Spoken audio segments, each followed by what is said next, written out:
Olá, dê saúde para você e para quem precisa.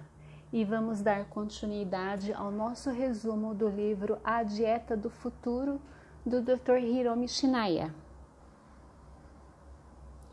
A alimentação do fator enzimático. Você é aquilo que come, diz o ditado. Doença, vida e saúde são resultados do que você come diariamente. Em 1996, influenciado pelo relatório do McGovern dos Estados Unidos, o Ministério da Saúde, do Trabalho e do Bem-Estar do Japão decidiu mudar o nome das então chamadas doenças de adulto, como câncer, cardiopatias, doenças hepáticas, diabetes, doenças cerebrovasculares, hipertensão e hiperlipidemia, que são colesterol alto. Para doenças relacionadas ao estilo de vida, a reavaliação da relação entre alimentação e saúde permitiu a constatação de que essas enfermidades eram decorrentes do estilo de vida e não da idade. Entretanto, na moderna medicina ocidental, raramente os pacientes têm de responder perguntas sobre a sua história alimentar. Acredito que colite ulcerativa, doença de Crohn, doença do tecido conjuntivo e leucemia sejam chamadas doenças incuráveis, de causa desconhecida, por falta de informação a respeito das escolhas alimentares das pessoas. O avanço das pesquisas sobre a relação entre história alimentar e doenças permitirá a troca do termo causas desconhecidas por causas conhecidas. As pessoas que indubitavelmente desenvolverão doenças relacionadas ao estilo de vida em determinado momento de suas vidas fumam, ingerem bebida alcoólica todos os dias, comem muita carne e poucas frutas e hortaliças e consomem derivados do leite, como iogurte, manteiga, desde a tenra idade. O tipo de doença que desenvolverão dependerá da sua predisposição genética e do ambiente.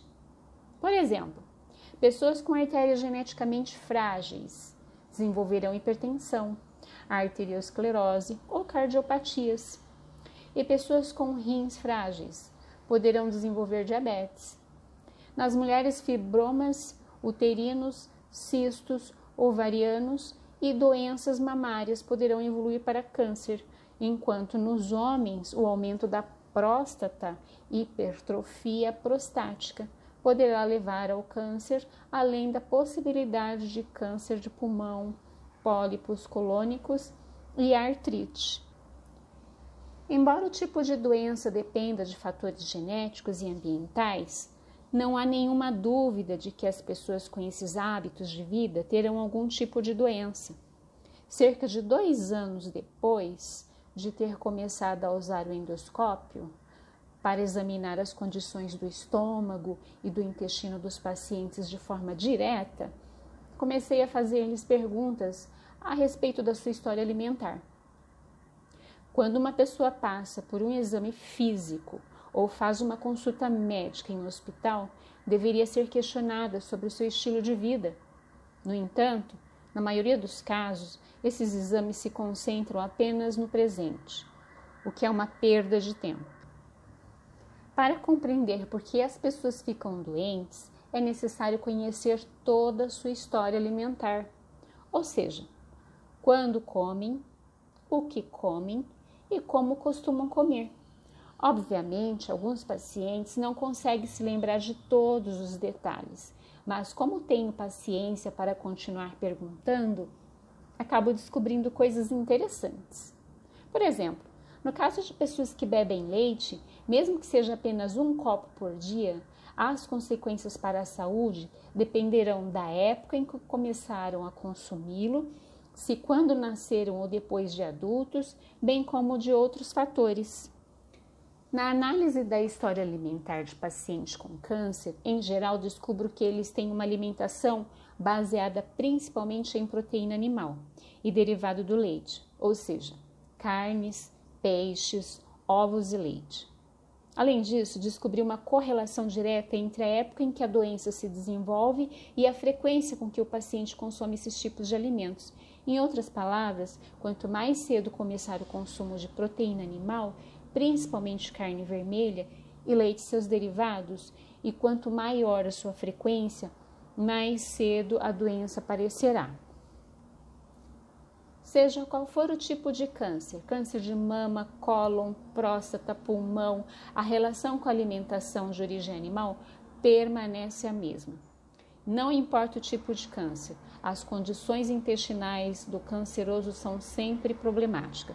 Costumo estimular os portadores dessa doença, seja qual for o tipo, a fazer um exame colonoscópico, pois há uma boa chance de que venham a ter um pólipo colônico ou câncer de colo. Entre os pacientes cancerosos que examinei, os resultados confirmaram as expectativas. Para mulheres com câncer de mama e homens com câncer de próstata, a probabilidade de uma anomalia colônica é elevada. Os médicos norte-americanos estão adotando cada vez mais o exame colonoscópico para seus pacientes com câncer. Portanto, esse procedimento já está bastante popularizado nos Estados Unidos. Se algum leitor tem ou já teve câncer, recomendo um exame colonoscópico o mais rápido possível. Não estou dizendo que consumir determinados tipos de alimentos levará a uma doença imediatamente. Entretanto, os efeitos dos hábitos alimentares certamente se acumularão no organismo. A inexistência dos sintomas até o momento não é motivo de alívio. A prática faz a perfeição e é provável que a repetição dos maus hábitos dia após dia e ano após ano acarrete uma doença perfeita.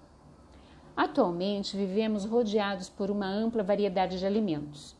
Para uma vida longa e saudável, é preciso compreender que a escolha de determinados alimentos não pode ser feita apenas com base em seu sabor agradável. Então, quais são os critérios para a escolha dos alimentos do consumo diário?